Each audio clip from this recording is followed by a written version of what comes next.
First and foremost, this is definitely a place where it is good to ask questions. This is the time to ask questions. If you don't understand something, my assumption is that you know it, and therefore if you're saying yes and you don't know, then I don't know that you don't know it, and therefore that leaves me to think that you're deliberately not doing something on the floor, which I know none of you guys intentionally ever do. So therefore, please feel free to ask as many questions as you want here, because this is only going to further everyone's understanding. And the more that we can discuss stuff as a group and be like, oh, why is a deep scap retractor lift important, and why would I not want to gloss over that but really like hammer the importance of it to my student? Because it's really fucking important to allow a lot of access to upper body movements, which can facilitate XYZ adaptation. So when we're talking about stuff today, please go through that. So I want to just go over some general understanding of physics and what we're trying to produce on the gym floor, how it creates changes for the body, and how doing it incorrectly or misunderstanding or misapplying force lines will completely alter how something is performed, change the adaptation, and can either reinforce positive or reinforce the negative that's already probably present that exercise was meant to fix, but due to poor execution, we're now reinforcing. So something to be mindful of it. So as I said, the purpose of today, I want to provide a few key details about some general biomechanics, how to leverage them when looking at video to further reinforce your ability to confidently speak and show via the proof in the video pudding what it is that you're seeing, how you're making recommendations or form adjustments. What this does for your student is it provides a peek behind the curtain of your mastery and reinforces their belief in you and your capabilities. So oftentimes, how many times have we told a student, like, your hips are, like you're in a downward dog when you think you're in a plank, and they're like, my hips are flat. If you take a picture and you show them, the argument goes away. They no longer can say, my hips are flat, because you can say, well, are your hips a peak and that now is flat? Because unless the earth is flat and I'm like, something is backwards, you have some misunderstanding of what's going on in your body. And that's what I'm here as an exercise specialist to help you learn how to identify, correct, and solve. Okay? So it provides that peek behind the curtain, and it allows them to see the why behind the recommendation of your form adjustment, the load, the recommendation on range of motion. So if you're sitting there, and if I'm a big, strong man like Chris S. Over at your location, and all of a sudden he's worked with Eunice, and he's like, give me the hundos, I want to go ham for 8 reps, and it's like, cha-ching, cha-ching, cha-ching, and Eunice goes, Chris, I think we're going to drop you to like 65 pounds. His first thought is, you're a tiny girl, you can't lift this weight if you tried, therefore, if so facto, you don't know what you're talking about, give me the 105s that you don't have yet. Lots of adaptation happening there. What does Chris have a lot of? Stiffness in his body and a lack of mobility because of ego and lack of taking over control. So this is just a perfect example of somebody who over time has been allowed to think that he knows what he's talking about, but had people earlier on, and I don't know if anyone, you don't work with Chris, do you? Yeah, but you've seen some of the stuff that yeah. So you understand the explanation. So if Eunice can say, hey dude, listen, you tell me that you have pain in your neck and your shoulders, your range of motion is like this, which all that's doing is 100% taxing your connective tissue, which is gonna make it hurt even worse. Why don't we decrease the load, decompress that joint, open you up, get some range of motion, because what actually produces growth? Range of motion, stability, and quality tracking and consistency over the same patterning. So if I see all those things which are not present, because every time I add weight where you're already at a load that you can't tolerate with the proper tissue, the range of motion gets less and less. That means less and less tissue adaptation, less and less range of motion, less and less opportunity for growth, less and less opportunity for you to look like Conan the Barbarian that you've been searching for 4 years, okay? So this is what we're trying to do, is enable you guys to speak more confidently, and with that confidence, it just makes the life of the student that much easier, because ultimately they step through the door, and them stepping through the door was them saying, I have no idea. But every time that they come to us and we second guess our recommendation, they start to think, maybe I did have the idea and they don't have the idea, and then they start to try to take back control, because what they do in their everyday life is control everything, because they are the decision makers and all they do is make decisions. They don't want to make decisions when they come in here, but they're going to quickly find themselves back into the decision-making process if you don't take control over the session, right? So even like a perfect, I'm going to, once again, I know you're very good at this, used to have as an example today, had like a young girl at the end of her session, and she was giving her the option of do you want to shake or do you not? That girl has no idea the positive ramifications that come from drinking a protein shake after the workout, but we're giving her the option versus taking control over that session and saying, you're going to drink this unless you tell me for some reason that you can't or it makes your stomach hurt. Because ultimately, that's going to produce the results. That's why your parents are paying for you to come in here. So therefore, I'm taking a very uneducated decision out of, or a very uneducated choice out of your mind, because you can't make that. You're not educated enough to tell me that you can't have this. Does that make sense? So just an example that just came across in my mind. So what it does for the exercise specialist, it reinforces who you are. It allows everything that you're saying to them to then be shown through visual. It provides a quick, easy guide to identify general biomechanical markers that will then let you guess more correctly until it's actually not guessing. So oftentimes when you guys will be on the gym floor, I'll see your setup and I'll tell you what's going to happen before it happens, and it happens.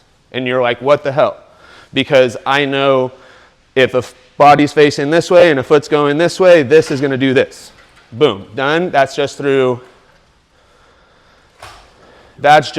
understanding how setup and improper setup will immediately lead to the likelihood of X, Y, and Z through thousands and thousands and thousands of times setting people up through stuff and seeing things happen every single time when these very specific things that I'm going to try to teach you today are not implemented. Does that make sense? Okay. And then lastly, it just gets ahead of objection handling, like I already said, and establishes your expertise. You are the expert. You have the student-coach relationship established, and now you get to have so much more fun because you're not always having the passive-aggressive battle with your student who they're like reluctantly letting it, and then they're like, now I have 5 sessions left. You finally get them to concede to going down in weight, and then they're like, how many sessions do I have left on this package? And then you're like, great, I know I lost a student. Now you don't have that anymore because you've done so much ahead of the time to set up how intelligent you are that now when you say stuff, they don't second guess. They're just like excited to see it and be like, damn, you're so smart. Really cool. Okay, so when we're talking about biomechanics, a lot of what we're referencing in the gym is about joint torque. And joint torque is the rotational force placed on a joint by an external load.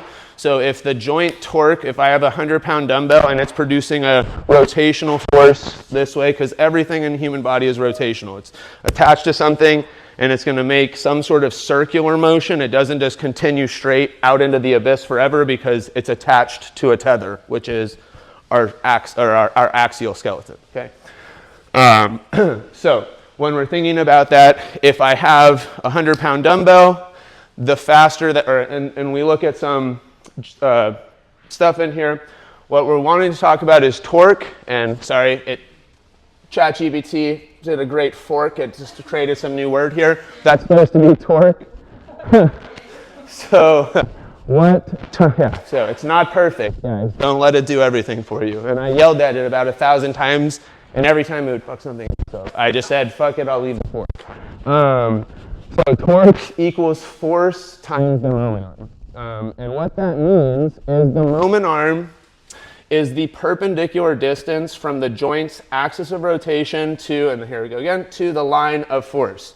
So if I'm doing a bicep curl, can anyone tell me, just without having to do too much, what is the axis of rotation in a bicep curl? Does anyone know? Where do we rotate around on a bicep curl? What does the bicep influence? The elbow.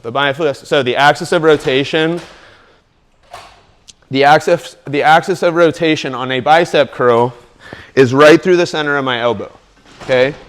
So for me to produce the force, I have to come up. What the moment arm is searching for is a dumbbell has a force that goes straight down.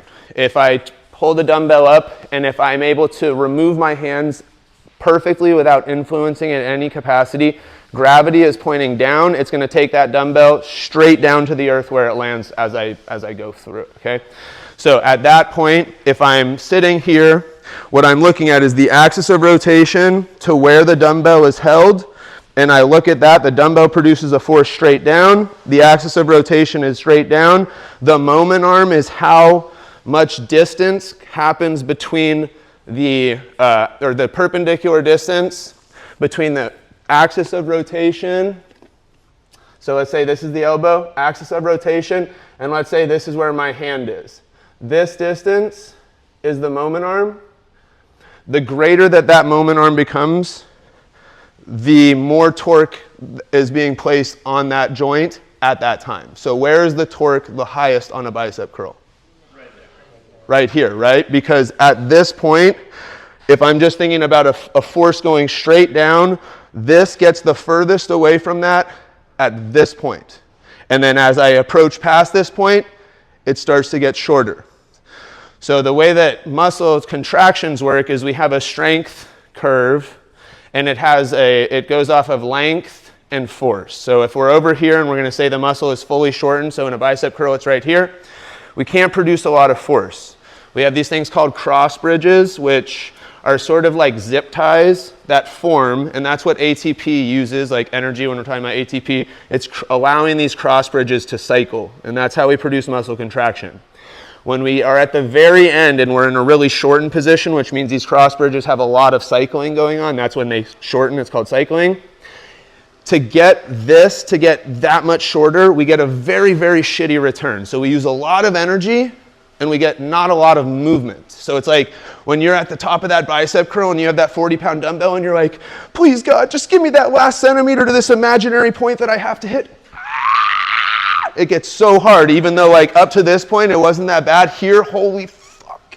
And then if I told you down here to stop it, not allow any movement to happen from here to here and go straight down, holy crap, my biceps about to explode because I'm at those end ranges where there's not much cycling. The cycling is very energy costly and I don't get much return from it. So on the side where it's shortened, that's called a shortened range overload. A lot of mechanical damage burned in that time period to try to get that little bit of contraction. What other exercises do we do consistently that work short range overload? Prone deep scap retractor lift, prone Y raise, side external rotation. All these little control patterns that we think are boring and our students say they don't do much. Well, now we know to get your arm to go from here to there when it doesn't know how to do that very well requires a lot of energy, which means you're burning a ton of calories to do that. What do we do in Stark that does a lot of this to this? Mobility. So that's where we can talk about mobility and its benefit if we don't want to be spending a lot of time having to do the non-sexy, boring exercises that are actually extremely effective and create fundamental soundness in the joints to produce integrity. Okay? So just to think, so moment arm, I'm going to get a little like talky on this, but so this is the moment arm, okay? So when the force times the moment arm, and the moment arm is the longest, and we add that to the force equals mass times acceleration, that's when we get the most joint torque. So torque in the body is the rotational demand placed on a joint created by external force requiring internal muscular tension to manage or overcome it. So isometrics, if we're doing isometrics, there's a lot of joint torque, and this is not this would be managing, overcoming would be actually going through a concentric contraction. So that's what we're trying to manage here. Whenever the torque is too great, or whenever the force is too great for the joint torque of the thing, we have muscle failure, or we start to recruit into compensatory tissue that leads to bad stuff happening, okay? So that's something to be important of understanding. So force equals mass times acceleration, which means that the way that we think of acceleration, or what we're trying to do when we're doing eccentrics, is we're trying to control and actually slow down acceleration. So that's why we're having to resist and overcome 10 times gravity times whatever that weight is and not allow it to gain momentum. Because if I'm somebody who tends to bottom out at reps, I just added so much acceleration. I increased the amount of force exponentially by trying to get a little momentum. I actually just threw way more tissue stuff into that tissue. And at end ranges, the things that are the most compromised are our soft connective tissues. Our labrums, our rotator cuffs, our biceps tendons, our hip labrums, our MCLs, our ACLs, our PCLs, all of that stuff when we rush the rep. So we want to add control. When we add control, our body gives us access to movement. So a while back, Amir and Rolandis started adding in on our rear foot elevateds supported. And all of our students are like, I don't need that. I can balance. Blah, blah, blah, blah, blah. Their form is like, they're like curtsy lunging on a rear foot elevated. I don't know how that's going to be good for them, but they're doing it. And we're saying great, because the weight is going to a certain point and getting up to a certain point. The joints are going fucking apeshit. But we're saying good because we're just seeing where it's stopping and starting. So we got to be mindful of the fact that when the only way that the body will give you access to range of motion is when the joint feels like it can produce stability. If we can't be stable, it's not going to let movement happen. So I'm going to give you another example that we see often in the gym floor. How many people have struggles getting their students to rotate smoothly through a landmine rainbow, getting the hips to this transition? How many of those students sit in an anterior pelvic tilt? So if I'm like this, is my spine ever stable over my hips? Not once. So therefore, how is it going to, because right now my lumbar spine is oriented this way, and now my thoracic spine and my cervical spine are oriented this way. So I have two different spinal positions happening in my body, which is not stable, and then I'm asking for thoracic rotation. That's not going to end well. So what my body does instead, I lean and I go into my QL. How many of your students look like that? Often. Because they don't have the stability through their midline yet for when a bar's loaded here to be able to rotate over it and have their pelvis in a neutral position. So what it searches for, because the tissue itself cannot control it, it says, what's my most stable thing and path of least resistance? My bones. So when I go into lumbar extension, it's not that I am trying to be like jamming my low back into it. It doesn't feel good on the student. They actually are unintentionally, their body is being forced into it because you as the coach are putting too heavy of a load in their hands for where the appropriate tissue can hold it. So what they're saying is, you hand me a goblet squat, poof, I don't have enough strength through here and through here to allow my midline to hold this and joint stack to be happening. So therefore, spinous processes assemble. Now we get a lot of stability through our spine, through the vertebrae, the posterior canal. So what these spinous processes actually are there these little things on the backside that can produce stability when we're here. But what runs right through them and just on the other side, and they're very not sound structures, is our spinal cord. So if we start to rely on this, and we slowly start adding degradation and fraying to those vertebral spines, eventually they shatter and something really bad happens.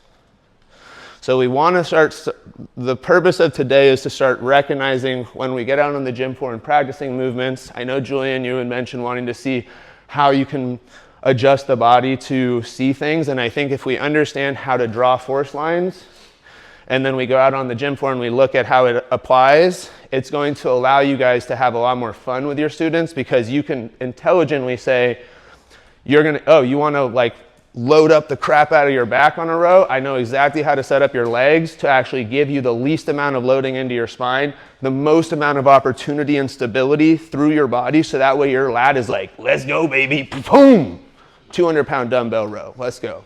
Okay, so that's what my goal is for today when we go through everything.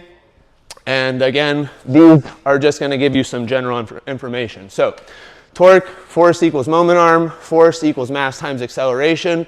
So the heavier the mass, the faster we move that load, the greater the force. And then we are at points like this, where we're going to now, when we know we're that point where the torque is the heaviest, I just start looking for the joint as it's about to approach its point of inflection where it's going to achieve the most torque. And when I'm watching a step back out row, for example, I know right out the gate, the left knee is the first one. As soon as movement happens, the left knee is compromised based off of just what is being produced. And then where their foot lands is going to tell me, oh, if their foot goes straight back, it's 100% knee valgus every single time, which is why I always get on you guys without even having to look. I just look at where their foot lands and I can tell you that they're in knee valgus without even looking at the student's body. I just look at the feet, valgus 100% of the time. Because they don't have, you can't, if a hip has two femurs inserted on either side, and now I'm like this, that means that I'm not giving it the integrity for them to stay on their even sides, which is going to pull this one over here. Happens 100% of the time. So all the stuff that I catch for your people is I'm taking physics applications, understanding where the joint's going to be at its highest level of compromise when it's being influenced by this force, and then I just look at it as it goes. So it's step back out row, knee first thing. Second one is going to be here as they start to pull. As they start to cross this knee, it's going to be this one. And then as they pull through and they cross at this point, it's going to be QO. So I just look for those things as they get to those points. I see it, boom, done. Quick, easy. You guys think I'm a genius and I'm like, how do you get it every time? I'm just going to give you the keys to the kingdom right here. So pay attention. All right, so we went over this stuff. So the key takeaways from everything that we're talking about. Oh, so real quick, in this one, it didn't actually put it. The moment arm right here, and then you would just go straight to the side and draw that line. So there's quite a bit of joint torque at this elbow, and that elbows, or the shoulder to elbow is actually not in alignment. So this would be having some anterior delt recruitment in that bicep curl, the way that they drew it. So just to show you, because so key takeaways to know: a longer moment arm increases external torque, requiring greater internal muscular tension to control the joint. So that's why people who are taller can have more strength, because the length of their levers puts them through greater joint torques on a regular basis. So Sam, if Sam really wanted to, has the potential to be the strongest out of all of us. Now, there's biomechanics stuff based off of how his hip orients into his socket that could make him more good at squatting than deadlifting than me, perhaps. But because of his lever lengths, he has the potential to produce more joint torque, which would mean more force, more strength, be a stronger guy in general. That's why taller people are generally have the capability and potential to tap into more strength, because their levers are longer. So they can, from a physics standpoint, produce more joint torque. Higher torque demands can increase the stimulus for strength and hypertrophy. So if the tissue can tolerate and control the load. When an athlete loses eccentric control, the acceleration increases, so the force increases, because force equals mass times acceleration, which rapidly increases the force and joint torque. So them losing the control, if we give them too heavy of a load and we say 3 seconds down and then it just bottoms out at the bottom because they never actually try to control it through that area, they just rapidly increase the amount that their connective tissue, because it's probably going to be mostly what's activating, and recoil is going to be taking on that load. So if that compensation shifts load to weaker or poorly patterned tissues, injury risk rises significantly. And if we're doing like a 40-pound power raise, I guarantee you somebody's hurting themselves. One other thing that I did not mention is center of mass, and it's something that's very important because the path of least resistance breakdown occurs because the body is trying to maintain stability over the center of mass. So the joints will forego their integrity if the tissues, the muscle or soft tissue, cannot overcome the torque placed on them by the load and the pattern required of them. So rather than allowing injury, the body just subconsciously regulates itself by letting go of joint integrity. So as I said, that's on you as a coach to decrease the load if after explaining and searching, we don't start to see improving patterning within the day. So sometimes if somebody has something in their program and they're doing like a bunch of side-lying external glute med stuff, we know that probably the first time we have them do a split squat or deadlift, there's going to be some valgus knee tendency, right? But if we increase that stuff and then we're giving them a load and it's every single time, it's like shh, shh, without fail, and you're giving them the tactile cueing, drive into my hand, and you're not seeing the ability to do this at all, the load that you're giving them is far greater than the tissue's capability, so that means you need to drop the load. If you see throughout the course of the day, like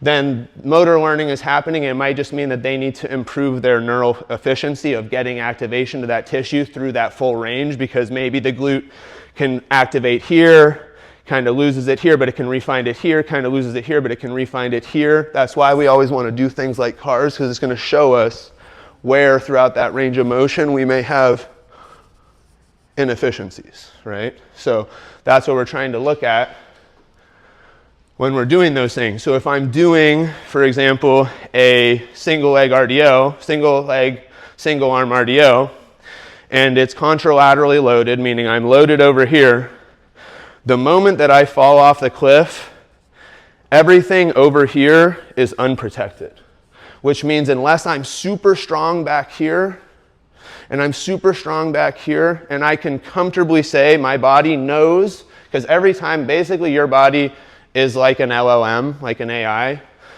From the day that you were born, you've been touching stuff and picking it up, and your body is receiving that feedback. To where every time I pick up this headphone, even though I've touched it like 5 times, my body knows that load is very, very, very easy for me to pick up. And every time, it's going to seem fairly easy with my transition. I don't pick it up and it's like, poof, flying back, because what actually happens is my body knows approximately to like a very, very, very split nano like weight how much each thing is, especially if I've touched it a lot of times. And that's why my reaction isn't crazy. But if I go to grab something for the first time and my body's not really certain, it's usually going to approach with a little more caution, because it doesn't want to give me too much where I'm going to shoot off the earth, or where it's not going to give me enough where I'm going to go to pick it up and it didn't give me enough access to motor units. And now all of a sudden I'm blowing my back out because some type 1 fiber that was thinking this is only 1 pound is firing. So your body is actually extremely intelligent, and it's doing a lot of subconscious stuff that you're not aware of on a regular basis. One of is being like, no matter what you tell me, if I don't have the strength through my erectors and my TVA to fall off the cliff like this, 100% of the time I'm going to do this, no matter what you tell me to do. And then what I'm also going to do is, I don't really like to do this thing. So instead, I'm just going to release this and just go with my leg like this. And then I'm going to, since I tend to always do this every time I try to internally rotate, I'm also going to do that with my upper body when I go back into an RDO, and it's going to look something like this. Seen that before? They get used to coupling their oblique to their internal rotation, so they contort their spine, and then this foot goes out here to counter the fact that their body is like bent over this like a candy cane. So if I know those things, the moment I start to see this, load is way too heavy. Give them a dowel.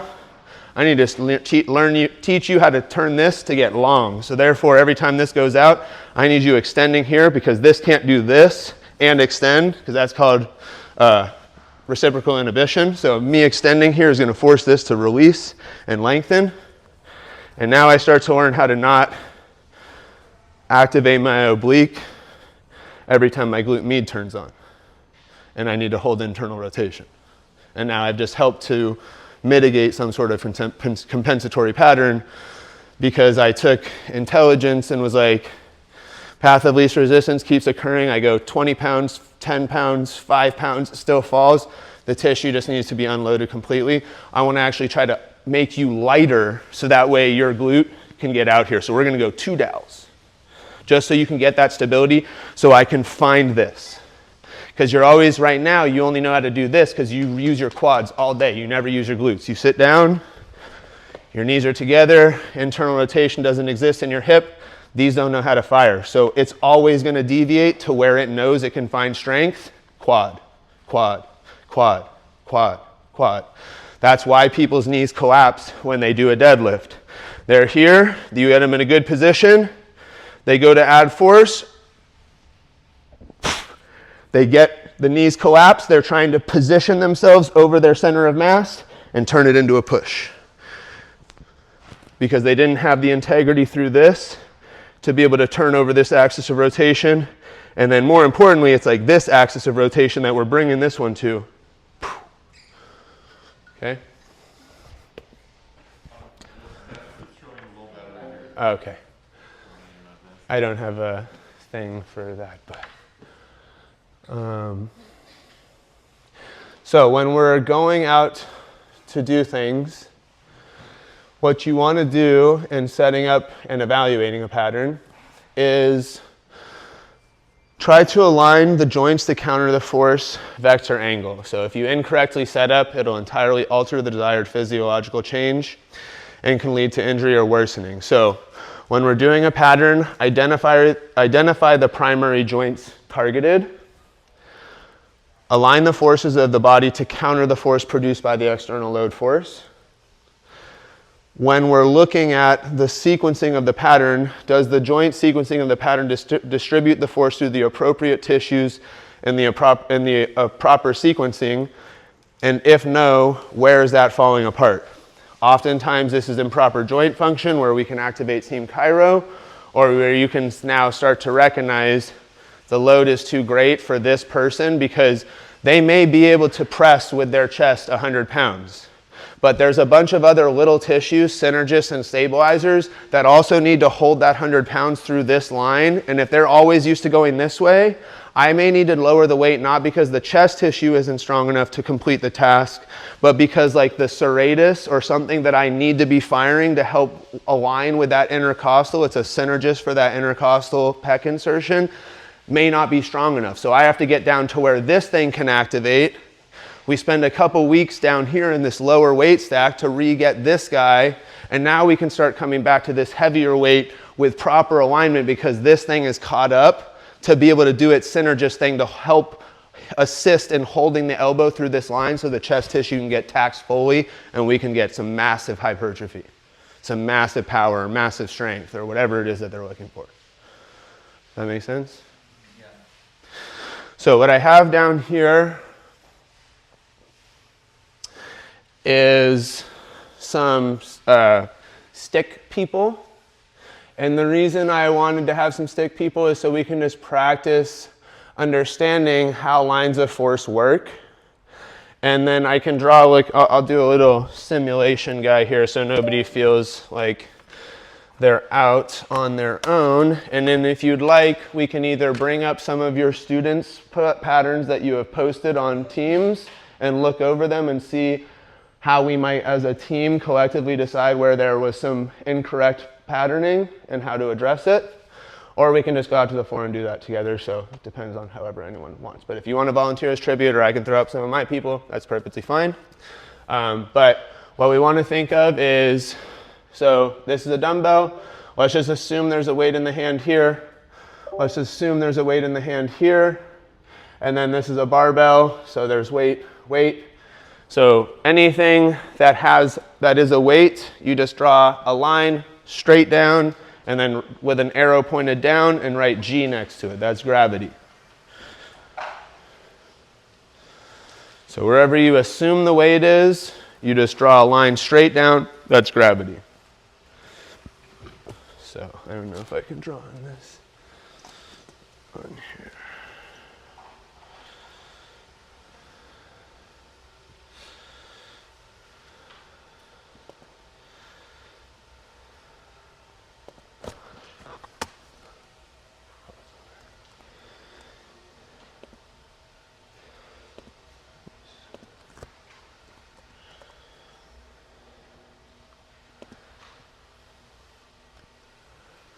give you guys a quick example. So, and I'll explain something here that I think is going to be really horrendous in terms of the drawing, by the way. So be prepared in advance. But let's see if this works. Oh no, I got to draw it over there. Damn it. See if it'll transfer back over.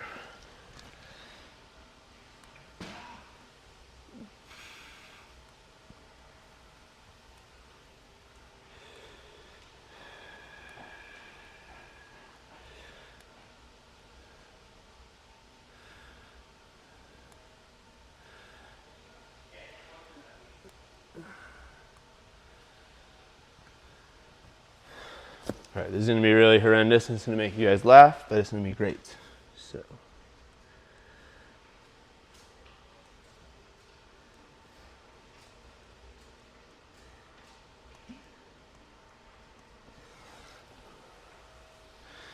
hopefully this doesn't stick on the page. All right. All right, so really ugly, like I said. So what we have here is this is a head. So now you can distinguish what the fuck this scribble is. This is a head. Okay, this is the spine. Yep, this is the hip right here. So they have a really short torso. Really, really long femur. Really long femur. And then they have really strong anterior tibialis. They can actually levitate with their tripod foot. But big feet. Big foot, yeah. So this horrendous drawing is just a very simple understanding of physics.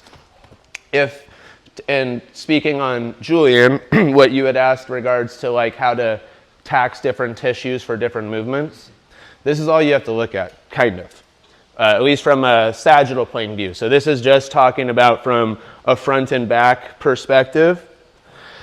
If this is a barbell and it's resting on somebody's shoulders, and this is the, let's just say this is the midway of their range, or let's say this is the bottom of their squat, okay? Bottom of their squat. They have pretty shitty flexion opportunities and access, okay? One, if that was where they were at, I probably loaded them too heavy because they should be able to get lower, and if their body's stopping there, it's because stability issues, so number one. But I draw the force of gravity from the barbell straight down. Now, slight caveats, if a barbell, if they don't manage the weight evenly and it's like tilted to one side, that kind of just fucks with things called magnitude, but we're not worried about that. So it goes through the body. If I follow the force down, I can tell you based off of at the bottom of their squat here, and if I look at the moment arm to the knee, moment arm to the hip, and moment arm to the ankle, which most times people don't think about when they're talking about squat, I can tell you that at the bottom of their squat, they do a quad-dominated squat because the displacement of the moment arm relation to just the knee in regards to the force vector is way bigger than the one at the hip. So if they had a goal of hitting more glutes, I would need to have them pull their knees back more, focus on shifting their hips back more, probably paddling in with their toes heavier, and then that would shift this diagram to bring this back further, this back this way, and now I have more of a glute-dominated bottom position of a squat, which at the bottom of a squat is like a mid-range overload, can produce a lot of hypertrophy, and doesn't produce as much mechanical damage as like an eccentric focused. Does that little part make sense? What people tend to do and what our students have a problem understanding is they spend so much time doing everything forward and backwards that their tissue has forgotten how to move into other planes of motion. So we have 3 planes of motion. One is the sagittal plane. And the way that you think of the sagittal plane is if I took my body and I just dropped a pane of glass that divided me left to right side, right through the center of me, paper thin. Anything that would break the glass, so if I go here, my finger breaks the glass, my elbow breaks the glass. If I do anything like this, I would be breaking the glass. If I do this, not breaking the glass. not breaking the glass, not breaking the glass, not breaking the glass, not breaking the glass. What are the movements we most commonly see in the gym? Those movements. Simple. Gave it to you. Sagittal plane movements. So our students, their tissue, this is foreign as shit to them. Their joint is like, what the hell is going on? Because just for them to do this, their glute med had to take some sort of force through a range of motion that it's probably not used to performing on a regular basis, unless they just sit like this on a regular basis, in which case they just have like a crazy, they probably stand like this, and this is just like, boom, it falls out every time to that spot because they don't ever know how to control to find that position. Okay, so that's what we want to be thinking about as we're doing exercises. They also don't know how to do this, but the one thing we can't see here is if somebody has a femur, I can't change the length of this. So that's where we have external and internal rotation to change the moment arm length, to reduce, increase, or disperse joint torque at a particular joint is through the ability to externally and internally rotate. So when we're talking about a Powell raise, for example, why is it so hard for people to keep the integrity of the hand position during a Powell raise? What are the things that a Powell raise is trying to work? What is this? External rotation. No, that was an external rotation. What is this? Abduction, horizontal abduction, okay? Now, when people go through horizontal abduction and we're in this Powell raise, what is this joint with a load here having to resist doing? You just said it. External rotation? No, internal rotation. Because if I'm laying here, my arm wants to do this, which means I have to hold isometric external rotation. But most people's shoulders, they sit like this, which means they sit in internal rotation. So what is their arm going to try to go to during a Powell raise? Internal rotation. So what do we see a lot of time on a Powell raise? We set them up perfectly. They go to lift. Why? Because their tissue is already predisposed to wanting to do that. It tries to search for internal rotation because that's their predisposition. So for them to have to go to here, we're going to have to make the circumstance very, very agreeable for their joint, which means that load needs to be really, really, really, really light the first time they do it. And the speed of that contraction needs to be really, really, really, really, really slow, because speed can only be performed through the tissue that we're comfortable with. So if they're going to try to add speed to something up here, what do most of our students, how do they breathe? Do they breathe through their primary respiratory muscles or their secondary respiratory muscles? Secondary. They breathe through their chest, they breathe through their levator scap, and they breathe through their upper trap, which means the tone, when we talk about tone, this is a side note, tone refers to how often your nervous system is used to firing a muscle and how quickly it is to deviate to getting that to help with the movement. So if we have high neural tone through our upper trap and our levator scap, which most of our students, unless they're phenomenal nasal breathers, they're all breathing. So their first thing that wants to go when they add speed to any of the control patterns around the shoulder is pop the shoulder up. That levator scap, it's just jonesing. It's like, give me the detonator. Oh, boom! It's like anger in whatchamacallit. It's just ready to get inside out. It's getting ready to fucking pop off at any second. It's like, please God, give me a moment. So that's what we have to think about when we perform those tissues. And what you have to remember too is that they don't want to fail. And what our mind still thinks of the reason why students will go into the tunneling that Amir talked about a while ago is because failure to our body is still associated to what failure meant 10,000 years ago, which is death, or the pack is leaving you behind because you're dead weight. So it's going to see a task, a 10-pound Powell raise, which is not a life or death movement for our student, but according to them, if they don't complete getting that weight to here by any means necessary, the pack is leaving them behind.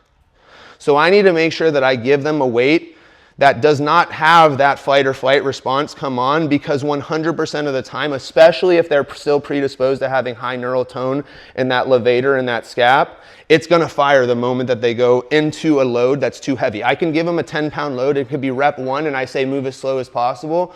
But if that load already was way too heavy for what this tissue can comfortably say, woosah, then it's going to immediately go, bring in the big guns, levator, come on in. And then all of a sudden your dude has a slap tear or some sort of fucked up shoulder problem, and you're like, I don't know what happened. They never even did that much a heavy weight. But what you're not recognizing is that the tissue that we're taxing in these control patterns is very, very low motor unit threshold tissues, means they're not meant to withstand that much force.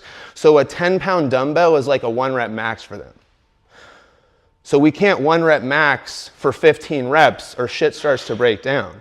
But if we don't understand the importance of the tissue, and how hard is it for you guys, even you guys, to do a prone Y to W without your hand starting to dip towards the floor? Well, now we're telling our student to hold that Y to W position that we do this for, and to perform a bunch of reps trying to maintain a very fixed arm position and not allow any of their predisposed tendencies to bleed back into their pattern. And then we're adding a load that's too heavy and we're saying, do this. I couldn't do that. I sure as shit would bet you couldn't do that. They don't know that they can't do that, and they think that you know what you're doing when you give them that load. So then they want to complete the task so they don't get left behind, which means that you dropping them from their schedule because they suck too much and their DEXA is terrible, which is also why the DEXA gives them so much weight. It's fight or flight. Did I succeed or did I get left behind and the pack is now leaving me?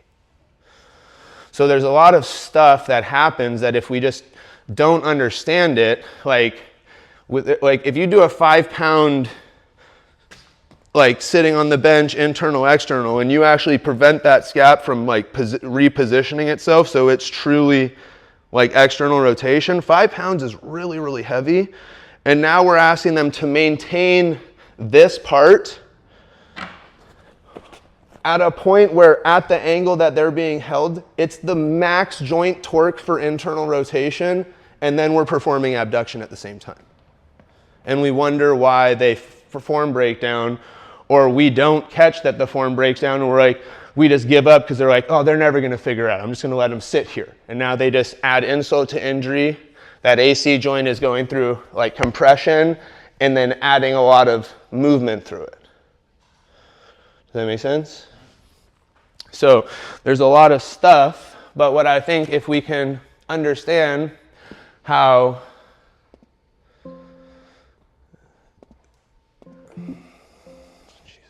oops.